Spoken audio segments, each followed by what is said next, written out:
വട്ടിയൂർക്കാവിന് ഏറ്റവും ആവശ്യമുള്ള വികസനം ഇവിടെ ഒരു തൊഴിൽ മേഖല എന്ന ഒരു സാധനം ഇവിടെ ഇല്ല. ഇഷ്ടംപോലെ തൊഴിലില്ലാത്ത ചെറുപ്പക്കാർ ഇഷ്ടംപോലെ നമ്മുടെ വട്ടിയൂർക്കാവ് നിയോജകമണ്ഡലത്തിലുണ്ട്. പക്ഷേ ഇവിടെ ഇഷ്ടംപോലെ നമ്മുടെ വട്ടിയൂർക്കാവിലെ പ്രത്യേകിച്ച് നെട്ടയം മലമുകൾ ഭാഗത്തൊക്കെ സർക്കാരിൻ്റെ ഇഷ്ടംപോലെ ഭൂമി കിടപ്പുണ്ട്. ഈ ഭൂമിയിൽ എന്തെല്ലാം ചെയ്യാം, കൃഷി എല്ലാ സൗകര്യങ്ങളോടുകൂടി ഏക്കർ കണക്കിന് സ്ഥലം കിടപ്പുണ്ട്. അതെല്ലാം വെറുതെ കിടക്കുകയാണ്.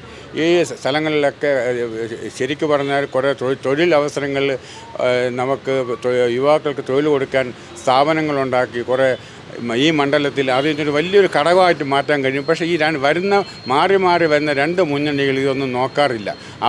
അവരുടെ സുഖത്തിന് വേണ്ടി മാത്രമാണ്, അവരുടെ ആവശ്യത്തിന് വേണ്ടി മാത്രമാണ് ഇതിനെ ഉപയോഗിക്കുന്നത്. പക്ഷേ ശ്രീലേഖ സ്ഥാനാർത്ഥി ജയിച്ചു കഴിഞ്ഞാൽ സ്വാഭാവികമായിട്ടും നമ്മുടെ നിയോജകമണ്ഡലത്തിൽ അത്തരത്തിലുള്ളൊരു സംരംഭം തുടങ്ങി കുറേ തൊഴിലവസരങ്ങൾ സൃഷ്ടിക്കാൻ കഴിയും.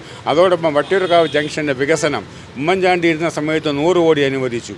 പിണറായി വന്നപ്പോൾ 100 കോടി അനുവദിച്ചു. അവർ ബോർഡ് വയ്ക്കുന്നതല്ലാതെ മറ്റൊരു വികസനവും ഇവിടെ നടന്നിട്ടില്ല.